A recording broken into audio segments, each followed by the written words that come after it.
दशरथ मांजींचं त्यावेळेस सवय होतं फक्त 25व्या वर्षी बायकोने सोडून दिलं, बायको सोडून देवाघरी गेली.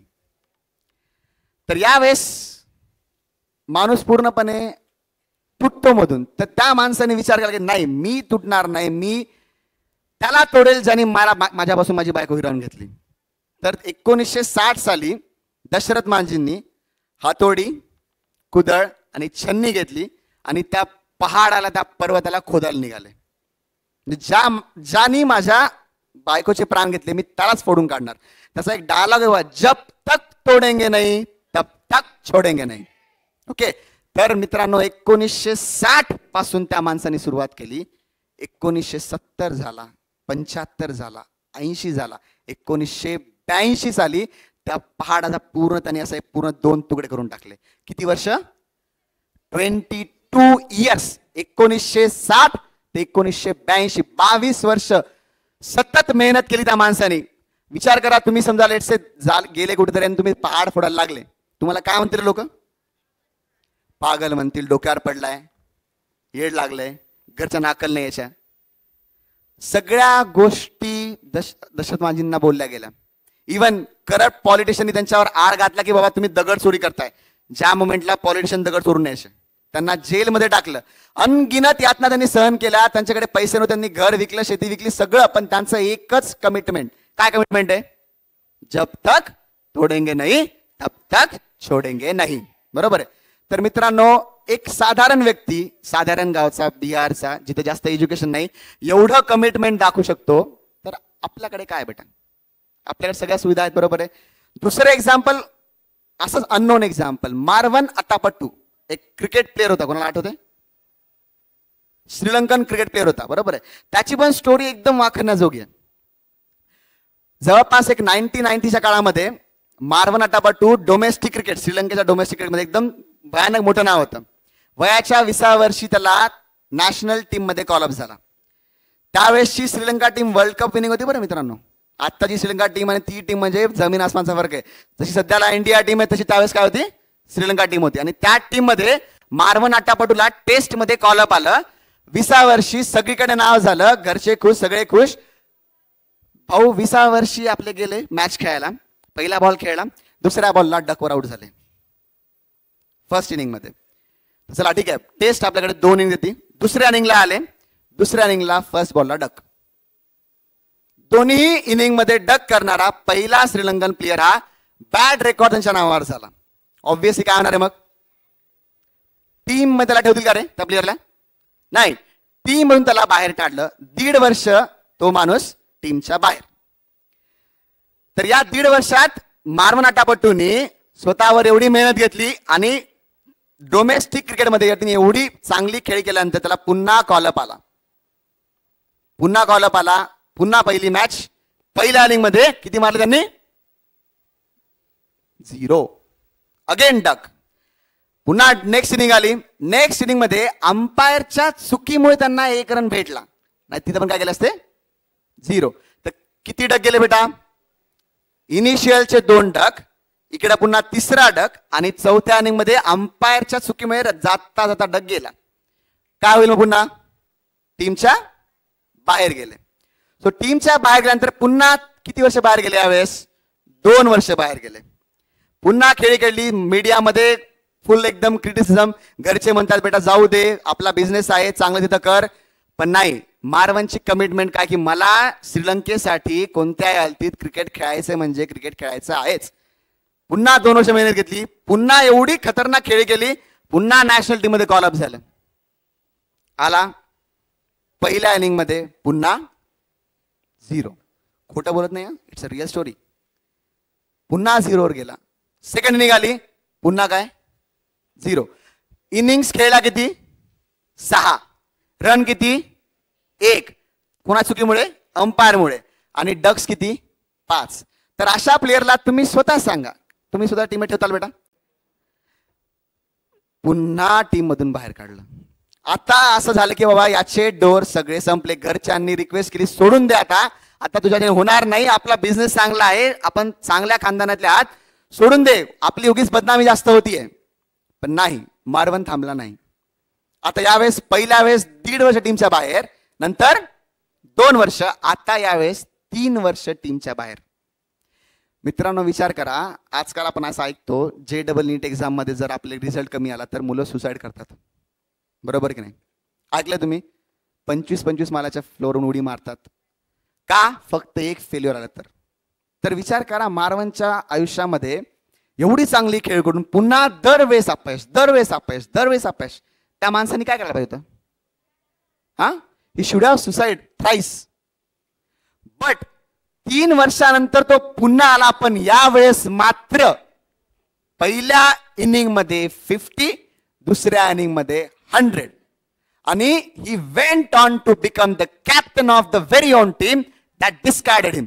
म्हणजे तो फ्युचर मध्ये त्याच टीमचा काय बनला? तो कॅप्टन बनला. ज्या ठिकाणी त्या प्लेयरला टीम मध्ये जागा भेटत नव्हती, फक्त आणि फक्त कमिटमेंटच्या जोरा की नाही मला करायचंय, मला प्रूव्ह करायचंय. कोणी काय म्हणू दे, घरचे तुम्हाला काही म्हणू द्या, बाहेरचे म्हणू द्या, मीडिया म्हणू द्या, सिनियर प्लेयर म्हणू द्या, पण तुमच्या इथं पाहिजे की नाही मला माझ्यासाठी हेच करायचंय. त्या एका कमिटमेंटवर त्या माणसाने आयुष्याचे 7 वर्ष वेस्ट करून पुन्हा तो क्रिकेट टीम मध्ये आला आणि he went on to become what? Captain of the team. It's not a very small task. Cricket lovers किती जण भेटायचे आपल्याकडे? हो ना, okay. Most of the guys are cricket lovers. Okay. 19 November 2023 सगळ्यांना आठवतं? सगळ्यात चांगला दिवस की आपल्यासाठी? नाही का? India loss the world cup. सगळे रडून थकून बेजार. प्लेयर्स झोपले नाहीत 3-4 दिवस, आपणही झोपलो नाही. अजूनही मी बऱ्याच पोरांचे स्टेटस बघतो 19 नोव्हेंबर काळा दिवस. कारण आपल्या डोक्यात ती गोष्ट, कारण आपल्या पब्लिक समोर जवळपास 1.25 लाख लोक ग्राउंडवर, 125 करोड लोक टीव्हीवर, सगळे 9च्या 9 मॅच जिंकलेले, एकदम बेस्ट टीम. बट जी मॅच आपण हारायला नव्हती पाहिजे तीच एकुलती मॅच आपण हरली and we lost the world cup. यानंतर बऱ्याच जणांना एक्सपेक्ट होतं रोहित शर्मा, विराट कोहली सगळे काय करतील? रिटायर्ड होऊन जातील, नवी टीम येईल. पण नाही, त्यांनी काय केलं? त्यांनी ऐलान केलं की बाबा जो T20 वर्ल्ड कप येणार आहे तो कोण असणार आहे? इंडिया चॅम्पियन असणार आहे. आणि त्यांनी फक्त बोलून नाही, त्यांनी करून दाखवलं. सगळ्यांना फायनल वाटतं की नाही? काय होतं रे इक्वेशन? 25 बॉल्स 26 रन्स काहीतरी इक्वेशन होतं, बरोबर आहे? म्हणजे क्लास असा मारू लागला की वाटलं की बाबा 2 ओव्हरमध्ये मॅच संपणार आहे. पण समाव देवाने बघितलं बाबा की यांनी एवढी मेहनत केली आहे, यांना ऑलरेडी आपण एक धसका दिलेला आहे, पण यावेळेस आपण ती देणार नाहीत. तर समहाऊ बुमराने त्याला आउट केलं. त्यानंतर हार्दिक पांड्याच्या लास्ट ओव्हरला मला अजूनही आठवतं जतीन सप्रूची कॉमेंट्री ऐकू लागलो मी, long off long off long off Suryakumar Yadav catch पकडली. आणि रोहित शर्मा असा बघतोय, अरे पकडतो की नाही बाबा, पकडतो की नाही, पकडली. आणि त्यांनी बघितलं की स्टेप आउट, त्यांनी बाहेर बाउंड्रीला टच नाही केला आणि तो बाहेर गेला आणि तो पळ सुटला. त्याला कळलं की आपण जे कमिट केलं होतं ते आपल्याला भेटतं. आणि रोहित शर्मा नंतर काय केलं बेटा? दंडा खुपसवला आपला भारताचा पूर्ण एकदम. आणि काय केलं त्यांनी? माती चाकली की पूर्ण एकदम. सगळ्यांना माहिती आहे पिच त्यांनी पूर्ण तोंडाला लावली इथं पूर्ण कम्प्लिटली. का? कारण त्याला माहिती बाबा त्यांनी काय लूज केलं होतं. 2023चा world cup it's very very painful for us, still it hurts. But त्याला काहीतरी ओव्हरकम करायला आपल्याकडे T20 वर्ल्ड कप. बरं T20 वर्ल्ड कप जिंकल्यानंतर कोणची आली आपल्याकडे? चॅम्पियन्स ट्रॉफी आली. मध्ये एक ऍड आली होती बघा की we are T20 champions, now we will win the champions trophy, एक अशी ऍड होती. त्याच्यामध्ये रोहित शर्मा येऊन काय म्हणतो माहिती का? We have to forget we are the champions. जर आपण असा विचार केला की आपण चॅम्पियन आहोत, आपली भूक संपती. आपल्याला असा विचार केला पाहिजे मला अजून पाहिजे, अजून पाहिजे, मी अजून अचीव्ह केलेलं नाहीये. इट्स अबाउट एक्सलन्स आणि excellence is the journey, it's not a destination. आता जिंकलोय, मला अजून जिंकायचं, अजून वर जायचंय, अजून वर जायचंय. मग चॅम्पियन्स ट्रॉफी पुन्हा आपण जिंकली. म्हणजे एक ट्रॉफी हारण्याच्या याच्यामध्ये आपण काय केले? 2 ट्रॉफी जिंकली. अजून नेक्स्ट इयरला काय अजून एक वर्ल्ड कप आहे. So who knows, fingers crossed, we will win. Okay. त्यानंतर असे असंख्य एक्झाम्पल्स आहेत. सो अजून एखादं एक्झाम्पल द्यायचं झालं तर आपल्याकडे आहे संभाजी महाराजांचं एक्झाम्पल. छावा सगळ्यांनी बघितला? बरोबर आहे, करेक्ट आहे. किती वय रे संभाजी महाराजांचं? जवळपास एक 20 ते 30 वर्षामध्ये, बरोबर आहे. एका प्रिन्सिपल पायी काय की मी माझा धर्म चेंज करणार नाही, त्या एकुलत्या एक प्रिन्सिपल, त्या कमिटमेंट पायी महाराजांनी किती यातना सहन केल्या? 40 दिवस. त्यांच्यासोबत छंदोगा माते होते, बरोबर आहे. त्यांचे एक जेव्हा औरंगजेब त्यांना विचारताना एक त्यांनी मस्त कविता गेली आहे, हाती घोडे तोफ तलवारे फौज तो तेरी सारी है पर जंजीरों में जकड़ा मेरा राजा आज भी सब पे भारी है. कुठून आली एवढी कमिटमेंट? कुठून आला एवढा कॉन्फिडन्स की बाबा माझा राजा इथं अडकलाय, पण तरी पण तो कवी म्हणतोय की भले तुझे सगळे इथं अवेलेबल आहेत, पण तरी पण आज स्टील माझा राजा काय भारी आहे. कारण तुझ्याकडे एवढं सगळं असून सुद्धा तुला जे पाहिजे त्या माणसाकडून तू करून घेऊ शकत नाहीस. त्या माणसाची एवढी कमिटमेंट आहे. आणि जेव्हा एक लीडर एवढा कमिटेड असतो तेव्हा तुमची फौज पूर्णपणे एकदम कमिटेड बनते आणि you can win anything. Example सगळ्यांना माहिती, 1983 वर्ल्ड कप सगळ्यांना माहिती आहे. पिक्चर बघितला रे, रणवीर सिंग आणि दीपिका पादुकोण, एवढंच माहिती हो की नाही? हा, तर 83 मध्ये सगळ्यात इम्पॉर्टंट म्हणजे सगळ्यात डेंजर टीम होती कोणची? वेस्ट इंडिजची टीम होती. म्हणजे एकापेक्षा एक नाव डेंजर. कोणाकोणाचे नाव घ्यावं त्याच्यापेक्षा अजून कोणतं डेंजर, बरोबर आहे. तर त्यावेळेस कपिल देवला एका प्रेस कॉन्फरन्स मध्ये विचारलं की व्हाय आर यू हिअर? काय विचारलं? Why are you here? तर कपिल देवचे रिस्पॉन्स काय माहिती का? We are here to win. म्हणजे इमॅजिन करा, ज्या टीमला जाण्यासाठी पैसे नव्हते त्याचा कॅप्टन काय म्हणतोय? We are here to win. आणि त्या माणसाने खरंच प्रूव्ह करून दाखवलं. जेव्हा तुमचा एक लीडर कमिटेड असतो त्यामुळे तुमची पूर्ण टीम पूर्णपणे एकदम त्या लीडरलाच बघती. कारण लक्षात ठेवा, जर एका शिपचा लीडर म्हणजे शिप जे असतात मेंढर, त्यांचा लीडर जर सिंहाचा असेल, जो सिंहाचा ॲटिट्यूडवाला असेल, वर्सेस सिंहाचा लीडर जर मेंढरांचा ॲटिट्यूड असेल, तर कोण जिंकणार आहे? The one with the leader having the mindset of lion. Okay, because mindset always matters. मी का करू शकत नाही की मी करू शकतो की मी करू शकत नाही, या 3 गोष्टीमध्ये फार फरक पडतो. एक्झाम्पल अजून द्यायचं झालं तर असे खूप एक्झाम्पल आहेत. सचिन तेंडुलकर सगळ्यांना माहिती आहे. सचिन तेंडुलकर जेव्हा त्याच्या पीकला होता, जेव्हा तो सेंचुरी कोणत्याही टीमला येऊ द्या असं खडाखड एकही बॉलर त्यांनी सोडला नाही, त्यावेळेस त्याला कळालं की त्याला टेनिस एल्बो झालाय म्हणून. म्हणजे टेनिस एल्बो म्हणजे काय की तो ही cannot even lift the bat. म्हणजे असा एक बॅट्समन जो वर्ल्ड मधला कोणत्याही बॉलरला छक्के चौके मारू शकतो, तो he can't even lift the bat. म्हणजे काय असेल त्या माणसावर काय पडली असेल. इट्स लाईक तुम्ही क्लासमध्ये एक्झाममध्ये तुम्ही 95 96 काढता मार्क आणि तुम्ही पेपरमध्ये जाऊन तुम्हाला 1+1 आठवत नाहीये. It's like that scenario. तर सचिननी 2 वर्षामध्ये त्याला ओव्हरकम केलं आणि he went on to score 100 century. सगळ्यांना युवराज सिंग माहिती आहे. युवराज सिंग स्वतः कॅन्सरमध्ये होता, कॅन्सरच्या फेजमध्ये होता. त्यावेळेस त्यांनी इंडियाला वर्ल्ड कप जिंकून दिला.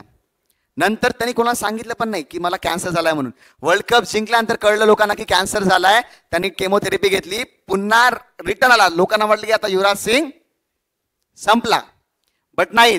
The commitment that he had, he came back to the team and he scored his highest score 138+ something he score. आणि त्याचा तो काय होता?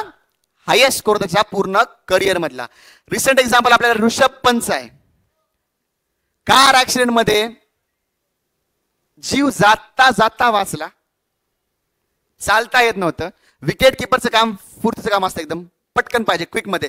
धोनी कसा बसत त्याला आता स्टील 43 एज, बट कीपिंग म्हणलं की 0.13 सेकंद 0.12 सेकंद. तर तुम्हाला क्विक पाहिजे. ऋषभ पंतला पाय पण हलवता येत नव्हता. स्टील एक मधली असती आग बेटा.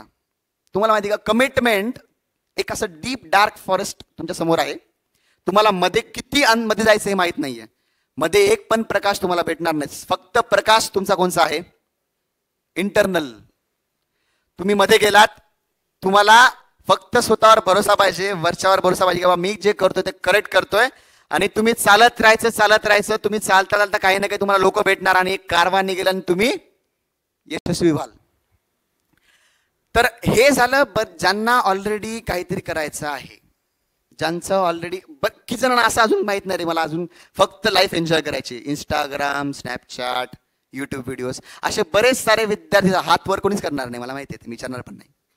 ओके, पण त्यांच्यासाठी एक एक्झाम्पल आहे बघा. किती वेळ सर माझ्याकडे आहे? Have time right? ओके, तर अशी का एक्झाम्पल खूप आहे माझ्याकडे, टाइम रेस्ट्रिक्शन आपल्याकडे आहे. तर एक राजा होता, त्या राजाला एक गिफ्टमध्ये 2 गरुड पक्षी भेटले, छोटे पिल्ल. तर राजाच्या त्या दोघांवर अतिशय जीवापाड प्रेम. त्यामधला एक गरुड असा मस्त गगन भरारी घ्यायचा, पण दुसरा एका झाडाच्या फांदीवर जाऊन बसायचा.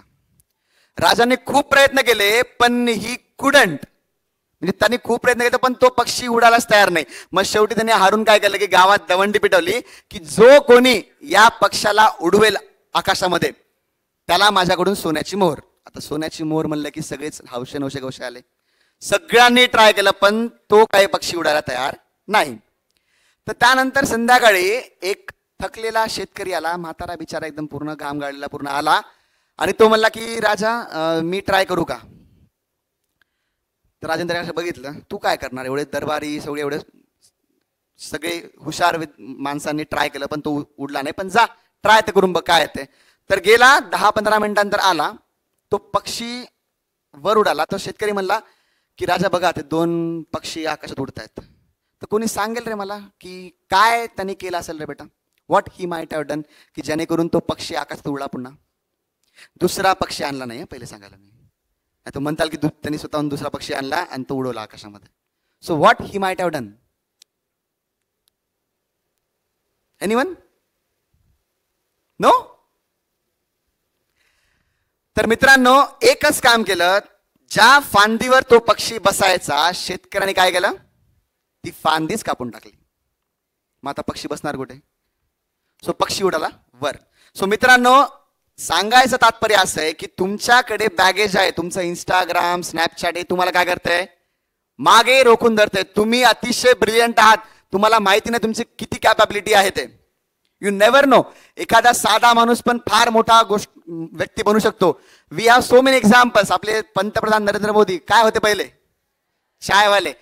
आपले मार्क्स सध्याला डेप्टी सीएम काय होते? रिक्षावाले होते. आज काय ते डेप्युटी सीएम. असे किती ते असंख्य एक्झाम्पल आहेत आपल्याकडे. जे एक साधा माणूस he can be a trend setter. सगळ्यांना ऍडॉल्फ हिटलर माहिती आहे? हिटलर माहिती आहे? हिटलर काय होता? एक साधा, त्यांनी काय केलं, पूर्ण चेंज केलं. आणि तुम्हाला असं वाटत असेल की बाबा की मी खूप जास्त मेहनत करतोय पण मला यश भेटत नाहीये, तर टेन्शन घ्यायचं नाही बेटा. एक सेइंग आहे बेटा, if you are in the dark for so long and you feel like you are buried but you are not buried, you are planted. याचा मिनिंग कळला कोणाला? काय म्हणलं बघा, तुम्ही जर खूप वेळापासून जर डार्क मध्ये असता, म्हणजे तुम्ही खूप मेहनत करताय पण तुम्हाला यश भेटत नाहीये, तुम्हाला पाहिजे तसं यश भेटत नाहीये, तर याचा मिनिंग असा नाही की तुम्ही हरलात. याचा मिनिंग काय, देव तुमच्यासाठी काहीतरी फार मोठी गोष्ट स्वतःहून बनवतो आहे. माझ्याकडे माझं पर्सनल लाईफचं एक्झाम्पल आहे. 10वी असताना मला असं म्हणायचे की बाबा you are a district topper. Definitely district topper येणार तू.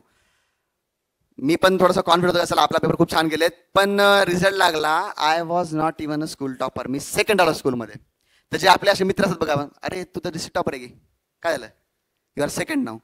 तर असं झाल्यानंतर मग मला असं वाटलं की यार म्हणजे आपण कुठं चूक केली. मग त्यावेळेस माझ्या आईने मला सांगितलं की वेदांत टेन्शन घेऊ नकोस, 10th आहे, एक झालं, आता 12वीवर फोकस कर. सो 12वीवर फोकस केल्यानंतर मी 12वीमध्ये तुम्हाला सांगतो मित्रांनो, माझं सकाळी शेड्यूल होतं. मी 5:30ला जेवायचो. किती वाजता? 5:30 वाजता मला आई सकाळी पोळी द्यायची. 7 वाजता मी कॉलेज जायचो. त्यानंतर मग मी पुन्हा क्लासेस करायचो. 8-9ला आल्यानंतर पुन्हा झोपायचो. मला अभ्यासाला वेळ नव्हता. मी जो काय अभ्यास करायचो तो कुठं करायचो? क्लासमध्ये. कसं व्हायचं, माझा क्लास आणि ट्युशन दोघांचंही सेम चालायचं. फक्त अभ्यास करायला टाइम कधी होता मला? रविवारी. आणि मी एकही मूवी बघितली नाही, ना मी कोणाच्या घरी गेलो. या 2 वर्षामध्ये मी स्वतःबद्दल फक्त आणि फक्त स्वतःला कसं इम्प्रूव्ह करता येईल विचार केला. आणि त्यानंतर मला या माझ्या प्रयत्नामध्ये देवाने यश दिलं. मी CET मध्ये नांदेड टॉपर होतो, स्टेट रँक 70 होता.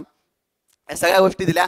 फक्त सांगायचं एवढंच गोष्ट आहे बेटा, कमिटमेंटमुळे आणि एखाद्या कर्तृत्वामुळे व्यक्तीला देव पण येतं. याचं मूर्तिमंत उदाहरण कोणतं? आपलं छत्रपती शिवाजी महाराज. तर त्याच कमिटमेंटनी आणि त्याच कन्सिस्टंटनी आणि त्याच कर्तृत्वाने आपण जर आपलं काम केलं तर तुम्हाला कोणीही रोखू शकणार नाही.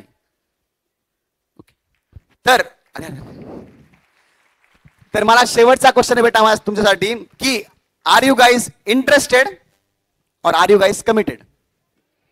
थँक्यू.